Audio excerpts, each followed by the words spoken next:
On this episode of Drinks Around the Table, part 2 of our 2-part episode where I sit down with artist Tony McMillen. We talk shop about his Friday the 13th bootleg comic and get into the tall grass with his epic comic series, Serious Creatures. Hope you enjoy.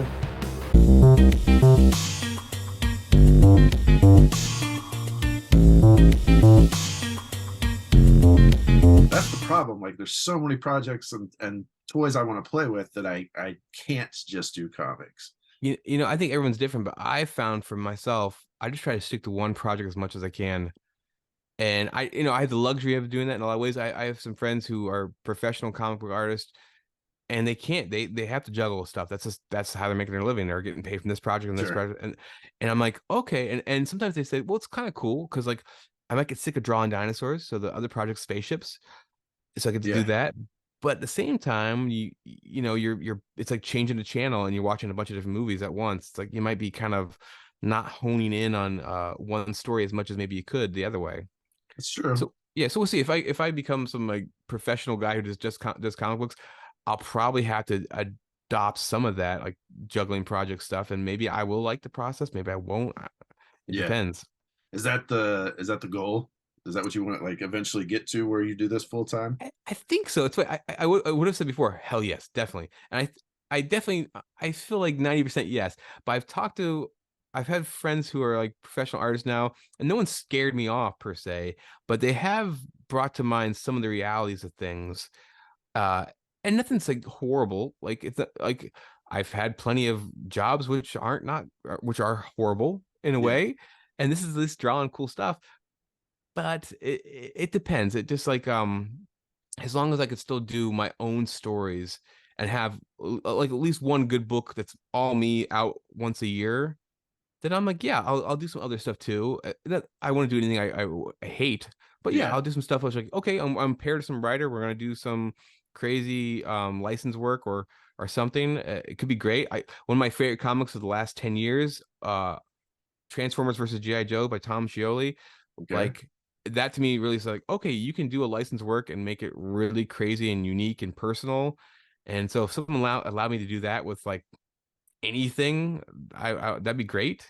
But I think more often the case would probably be like, well, you're drawing a backup of Iron Fist, and this is going to pay for the next 2 months of your mortgage. I'm like, okay, so it's funny. I have the luxury of I get to be like I just publish whatever I want, which is great. But of course, I also have a real job that I have to not get fired at, and it's a little tricky. Sure.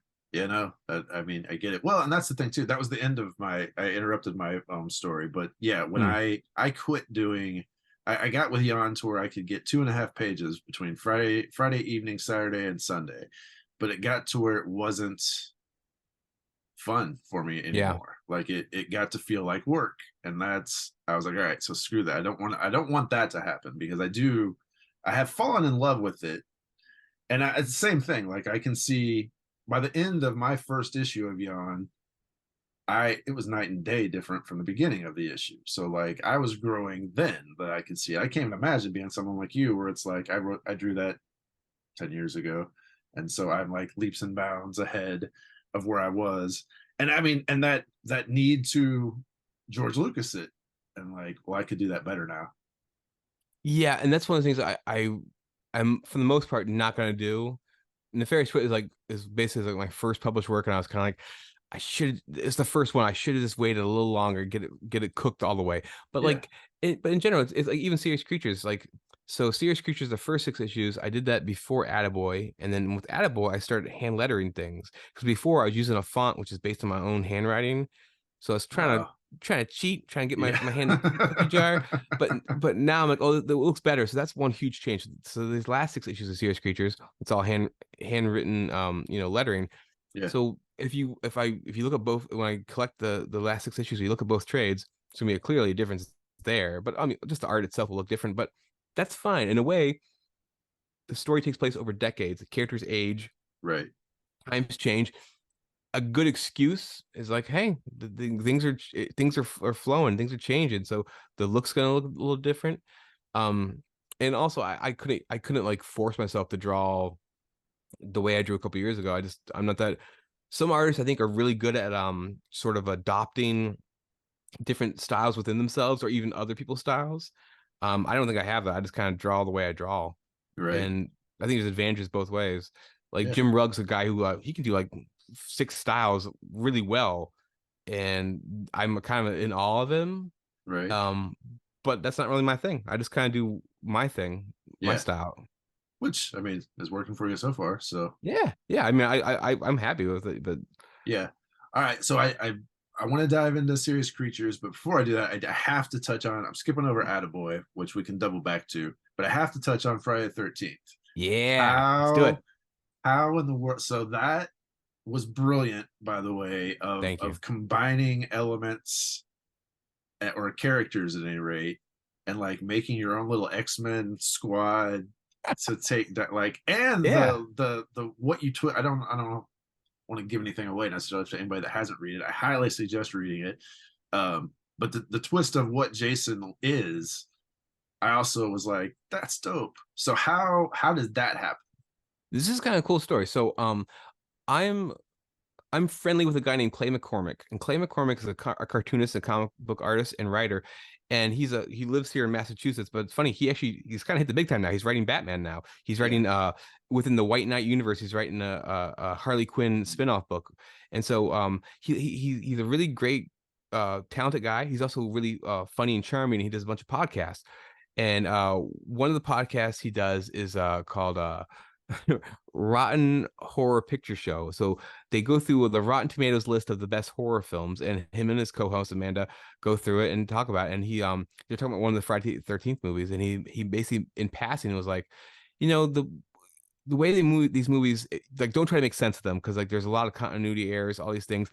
But the way they work best is as a campfire story. And he's like, it almost makes me think of like a tulpa, where it's like, just So different cool. people's imagination of, and I was like, oh my God, that's the key. Like if I was Yep. gonna do a Jason, and so I emailed him like, hey Clay, that Jason Tulpa thing, like, can I just use that? And he's like, well, I don't own the rights to Friday the 13th. So I mean, I was like, no, but I think I might just do like a bootleg comics. I've been toying with just wanting to try a bootleg. And he was like, yeah, dude, I'm go for it. I was like, okay, you said it's okay. He's like, it's fine. He's like, I'm not going to do anything with it. I'm like, okay.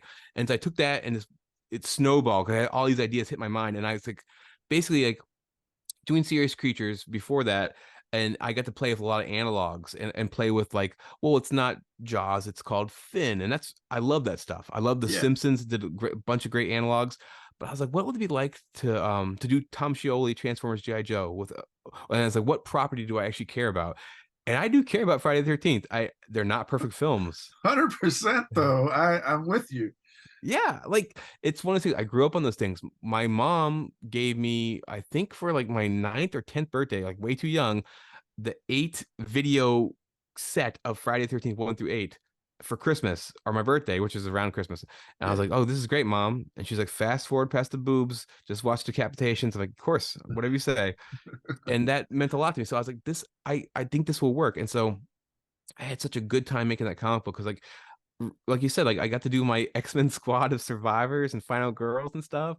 I had like I realized that one of the reasons I think the Friday 13th films work so well is a little bit like Jaws. They play on the thing that I really love, which is summertime horror, which is Right. like you juxtapose summertime is usually our connotation is that it's a positive, a good time. It's freeing. There's no worries. It's sunny, and then you bring in darkness to that to kind of contrast it. And so this is a summer camp, and you have this killer. And I was like, okay, so there's that element which I always love, and then the Jason iconography, the hockey mask is just such a cool image. And I realized too, like I have a thing about triangles. A lot of my characters like Lumen or Attaboy have an upside down triangle thing, and I realized well, Jason's got that V thing on his forehead of his mask. I was like, he's like one of my characters already. I might as well just own this guy. Right. And so I just had a ball doing that book, and then I realized I was like, okay, so what's the trick here? How do I just give this to people?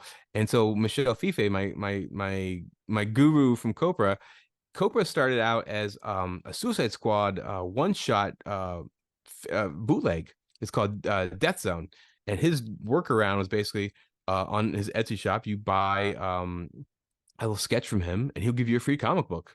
I was like, well, that's fucking brilliant. I'm Yep. gonna do that. Yep. And so the Jason comic, I think I sold out the first run, and I'm like, I got like 16 copies left, and it's gonna sell out the second run. I've drawn like 500 Jason sketches at this point, and that's cool. That's really nice. But All I right. ran like there was a good creative period when like the first 100 were like, oh, really fun, and now this is Jason. He's got a machete, He's but doing it's Jason things. yeah, he's doing the Jason thing. Hope you like it. Don't if you do get the comic, I will get you a good Jason. I promise. He will look great. The machete will gleam. You're gonna love it. But it was a blast. Like like I grew up on those movies. This is basically my idea of like, well, the first 8 are the ones I really care about. How do I do Yeah. part 9? And so it takes place. It starts out right after part 8. Jason Takes Manhattan, and that weird ass ending. Yeah. And that was kind of a trick. I was like, how do I? I mean, he's in a sewer and toxic waste hit him, and he turned back into a boy. Is he a dead boy? Is he alive? How do we get back to the hockey mask? I was like, well, my concept here, we can kind of get back to the Jason we all know and love fairly quickly. Yeah. No, it worked. I had a blast with it. I mean, I have a childhood friend of mine is also a big Friday the 13th guy. Because same deal. Like we grew up watching horror movies. His daughter, for her like 5th birthday, wanted I was like, I'll get you a movie. What do you want? She wanted Jason X. And like I checked with dad, and dad was like, that's what she wants. She's a big Jason guy. I was like, all right, I got so much shit for that. But yes, I got her Jason Nah, X you're doing the because Lord's work. God bless you. right. What's so have you ever thought of any other sandboxes to do a bootleg like that situation again? Yeah, the one I did an advertisement in the Jason book, and I do have a story. I would call it Alien 2. And the thing Okay. is, I don't get me wrong, I love aliens. Right. Love aliens. I love Alien. But I was like, well, it'd be kind of cool is you could kind of fracture the series and have a movie called or a story called Alien 2 and then a story called Aliens 2. And so if you wanted to, Aliens 2 would continue Ripley's story with Hicks and Newt, and you pretend Alien 3 doesn't happen, or maybe it does, but that's Ripley's story. But Alien 2 would take my idea would basically be the xenomorph in the first movie gets blasted out of the airlock and he's floating around. He gets kind of blasted by the ship, but you don't see him get destroyed. And these are weird creatures. Perhaps they could survive in space, and perhaps they will get frozen into like a meteorite type of thing and maybe land somewhere. And so my Alien 2 will take place with that original xenomorph in the first movie, no Ripley, and that story picks up from the xenomorph and wherever it lands. And so I Okay. have a concept, and so I still might do it. But the problem with that one is, unlike the Jason story I thought of, I don't know if I can do this in 24 pages, and I can't justify to myself doing like a 96 page Right. bootleg, Right. because Right. it's tricky, right? So that's one thing I'm like, and there is a way I could do this with a different type of creature, but of course, the joy of it is that the xenomorph is like the movie says, it's a perfect organism. It's a perfect movie monster. It's just it hits so many boxes. It's sort of how it's like the sci-fi creature I judge other sci-fi creatures against. Yeah. Giger knew what he's doing. Like Yeah. he really did. That's no bullshit. All right, Yeah. so now let's get into serious creatures Yeah. because that's I mean, like I said, I'm really digging the Bleeding Trees trilogy, but the serious creatures talks to me on so many different levels as far as I mean, there are times that I had to remind myself that it's not a Rob Bottin documentary comic like or biography because where let's start there. Yeah. Where's the idea? Because I love connecting with the beards and like how that was reality, like that they were friendly friends in various cases, and like which lends itself to that biography feel. But then you kind of follow this hybrid Bottin avatar. How did you land on that as your through line for this story? Yeah. So before Nefarious Twit was published, I published a prose story. I published on my blog a short story, which is like I think like 60 pages, maybe 70 pages. It was called The Malfunctioning Werewolf. And that was about Bobby Feckle, who's our main character. And essentially the germ of this whole story was that I loved the thing, I loved RoboCop, and I was totally into Fangoria as a kid, so I knew who Rob Bottin was. Right. And I did not realize though until maybe my early 20s that he was, I believe, 22 when The Thing came out, and he was 20 when he did The Howling, and that he was age 14 working on the set of Star Wars in the cantina scene, and that he literally was one of the Mos Eisley players because he was a really tall guy. He was tall from his teen years, and the story was Rob Bottin. It's some video interview. He's talking and he tells the story himself. And Rob Bottin said, "Yeah, so it's my first day on a real Hollywood set. Rick Baker is my mentor, and Rick Baker and I are doing the Star Wars Cantina. There's a basically some." The movie first shot, George Lucas said, "There's not enough aliens in the scene. I need to quickly do another shoot." The movie was shot in Africa somewhere, but this will be in LA. Just I need some monsters, I need some creatures, I need some stuff. And Rick Baker's like, "I can do this. I have some people, I have some teenagers who work for me. We have a bunch of monster masks." And he's like, "Okay, great." So they're doing that. And so this is Rob Bottin's first day on any Hollywood set. It's Right. Star Wars. And doing something, and eventually they're in between takes and somebody walks up to him and he goes, "Hey, you're kind of young. Like this movie should be for like teenagers. What do you think? You think this is cool?" And Rob Bottin was just like honest. He's like, "No, I think it's kind of silly. It's kind of stupid. I think people are gonna laugh. Like there's all these goofy creatures like in a bar. It's kind of." And the guy's like, "Okay, I mean that's thanks for your honest opinion." And he walked away. And then Rick Baker said, "Hey, what did George want?" And Rob's like, "Who's George?" And Rob Bottin tells the story Wow. like that. Like that's the punchline. I was like, Yeah. and I realized that's the story. And like Yeah. going back before that, like this is a weird kind of connection, but I love the Who's Tommy. And one of the things I love about Tommy is like in a way you have this character who has a really strange or really unusual ability or talent, and it takes him through this big journey. And I was like, whoa, I like that. I love Boogie Nights, I love Goodfellas, I love decade spanning stories of industries, and I love movies. And I realized, well, I have not seen a story about Hollywood through this perspective of a special effects guy. And what I loved as a kid, I loved like going through Fangoria for all the cool monsters and effects and gore and stuff. But I also dug when they showed the guys who made the stuff. They all seemed relatively young. They all seemed like they listened to like Metallica and Iron Maiden, and they were kind of grungy dudes. And I liked that they were in Hollywood, but they were not famous. They were just kind of on the outskirts, despite what they did was, you know, part of this huge multi-million dollar machine of blockbuster Hollywood. And then it started connecting me. And I was like, okay, well, if you have a guy who's at the onset of Jaws and the blockbuster phenomenon, and then goes Star Wars, and it goes on and on and on, and then it goes to the CGI. I was like, oh, there's a whole arc right there. And I was like, Rob Bottin is this young guy. So then you have like an almost famous kind of thing going on by a young person who's Doogie Howsering it through life, and there's he's too young for his world. And then I realized Rob Bottin's The Thing is sort of in a lot of ways the pinnacle of practical special effects. At least it's one of the great works. And I was like, well, this guy did that at such a young age, and basically all these elements they started screaming to me like this is a story. And so I did a story called Malfunctioning Werewolf, and that was more of it was just the part of the story in Serious Creatures, like issue 5, where he's working on the Howling, and he gets caught masturbating by a guy in a werewolf mask, and that's loosely based on something that happened to me in my real life. And so I realized like, this could be my Tommy, which is really weird. This could be my story about one guy with a weird talent and his ride through life.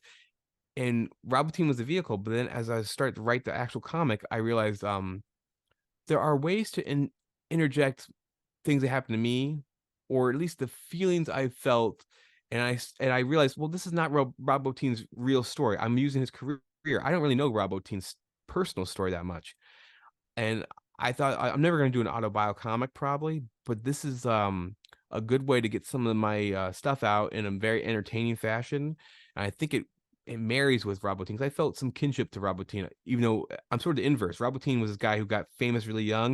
And I'm an old man who's not gonna be famous, but I feel like there's some sort of there's some sort of overlap in a weird way. And so far the book, I'm almost done with the whole book, but I feel it's become a meditation on what it is to be an artist. Yeah. And No, I can see that 100. I gotta quit saying 100%. But yes, completely agreed with that take. Like, how is that? I mean, you're almost done, and you've injected, by your admission, like there's a lot of stuff you're working out in it. yeah, How is that feeling knowing that speaking earlier of putting heavy things down, like having this be all out there. I think it feels really good. Um, it feels it's funny. Like I realized I don't know like 7 8 years ago when I started actually publishing a lot of stuff. Any reservation I had about like someone in my family reading something and being like I don't know, upset or just like surprised. It doesn't matter. They're not gonna read it. No one in my family reads anyway they write. So I feel totally like I'm just gonna write everything I feel. And I was gonna do that anyways. But I feel like this book, it's funny, Attaboy and Serious Creatures, there's a lot of stuff about fathers in these books. Yeah. And I some of that stuff I kind of thought was Nefarious Tool was also about a father. And I kind of thought doing that book, I was kind of done with that. I kind of got over some of those feelings. But becoming a dad, I realized a lot of that stuff was like underneath the surface. Like I had scratched a little tip, but there's a whole like iceberg underneath, and that's come to the surface and these books are kind of me working through that in a lot of ways. And I think also the stuff about being an artist. Um, there's an interview Trad Moore did a month ago or so, and I shared it on Facebook. And he had this crazy interview. I think it was a Comics Journal, and the first paragraph, I was like, "This is." He sounds like he's insane. Like it sounds pretentious. I kind of laughed, and then I read more of it and more, and eventually I kind of got past like this point where I was like, "Oh, Trad Moore is sort of saying things I think a lot of artists might think, but are afraid they'll say because they're afraid to say because they might sound pretentious or just sound too heady, or the thoughts are kind of hard to organize." And I realized, well, I'm trying to do that right now with this book. I'm trying to just be lay it out there, to be vulnerable. And like the last issue 11, which came out, I'm not going to spoil the whole scene, but Bobby has this thing where he gets to talk to a class of kids, and they show him drawings that they've done, and one kid shows that he's pretty good at drawing, and the kid's parents say, oh, he's always been talented, and Bobby just kind of goes off in this crazy tirade about talent and about pressure, and that's partially based on a thing that my friend Dave Baker, who's a really good cartoonist, has been saying for years about talent isn't real, it's all hard work and practice. And it's also part of like the things I felt my whole life, but always been kind of afraid to say because, like, I'm a fairly polite person. And someone says you're talented, I just go, oh, thank you very much. Right. But I do have a thought deep down, and this reminds me of Trad Moore, where if I really express how I truly feel, I'm like, well, thank you, but I just practice a lot, and so if you see something you like, it's not like I just had this. It's Right. but I don't want to say that because I sound ungrateful. So the comic book is a way for me to kind of express some of these maybe darker thoughts or more messy thoughts. So that's been great. It's also been like I've been working on these last 6 issues for more than a year and 4 months, Yeah. and like finishing the last issue, I was kind of a little tired, but now I feel like getting to the finishing line. I'm like, I'm gonna miss all these guys. I'm gonna miss Bobby. I'm gonna miss Jack. All these characters. Like I kind of love them all. Well, and I mean, this reality is what I'm going to miss. So, like, it's reality adjacent because it's you're playing with the same toys, but the table is set different. Yeah. Like, it is truly fascinating as someone who also appreciates these same movies that you're touching on. I mean, what's funny is, and I don't know if this is actually how you feel, but like as it seeped through, there was like Spielberg was this huge, Finn had come out and it was this amazing thing. And then when Bobby gets into the like nuts and bolts of the industry, like you don't really I know I've never really felt like, oh wow, you're not a Spielberg fan. Like there's a fandom there, but you're definitely seemingly more, or Bobby is anyway, a Carpenter fan because like that there's a love of Carpenter that comes through that I share. So that's where I felt kinship with you, where I was like, I could have grown up with this dude. Like we speak the same fundamental language. Thanks, man. I feel don't get me wrong, I still love Spielberg, and I do love Carpenter. And in a way, it's really it's almost easier to love Carpenter because, like, this guy, it's his masterpiece was written off. His masterpiece was a flop, Yeah. and that's a very romantic story. And Spielberg has been a successful director almost basically from the onset. Nearly out the gate, yeah. Yeah, and he deserves it. He's great. But I like to think this book, what's fun is like coming off Bleeding Tree, because parts of Bleeding Tree have already been written before Serious Creatures was there. Bleeding Tree is much more of there people are complicated, but there people are clearly murdering bad people, and like, okay, Right. that's this is a little more like real life where all the characters, Bobby included, have done things which you can go, that's awful, or that was careless, or you really hurt somebody. And at the same time, they've also done great things, and they've been good friends to one another at different parts. It's a little more nuanced, like real life. And so the character Sharkbeard, who's basically Spielberg, there are parts where you're like, oh man, I think you're kind of screwing these guys over. And there's parts where like, no, he has a reason why he's doing these things, or he is a guy who really does want to make great art, and that's he's not trying to hurt anyone, but he's got to do what he's got to do. And I think all the characters have varying degrees of that. Yeah.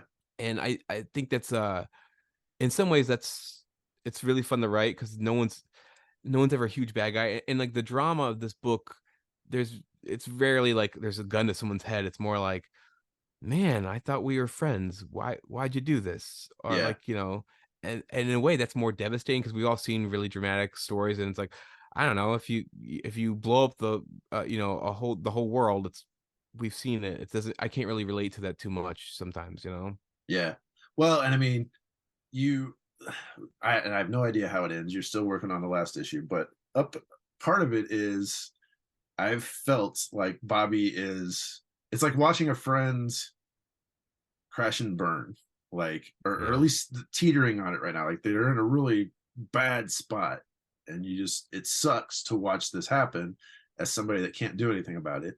And so that vibe is there. You definitely nailed the speaking of like with Sharkbeard not being villainous. I loved the spin on the argument when you get to the argument of CGI coming in versus technical, because I mean I'm too also like technical first always, but Right. that argument that Sharkbeard gives, where because it's well documented that the shark sucked, and like, but the Yeah. shark sucking was key to Jaws working, and so like, yeah, that whole scene I loved.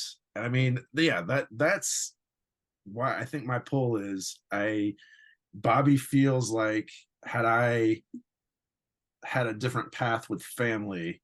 Like I never got into special effects. I would love to, but like that creative aspect, like having a creative aspect and you get it and you follow it, like that's he's a path not taken type character, and it feels very friends going awry at this point. Yeah, and I love those kind of stories in general. Like there's some weird pool. It's like an undertow of like watching somebody make some bad choices, and you kind of see why, but ultimately it's not the way to go. I think it was really I'm always drawn to those kind of stories. I think there's a little bit of that in myself. This is very much more dramatic and kind of blown up, but it's also funny, not funny. I think it's interesting to start a story of a character who's 14 years old, and we see him through his 30s, and he's getting older, and you just kind of see like you see what happens to people. They get some dents.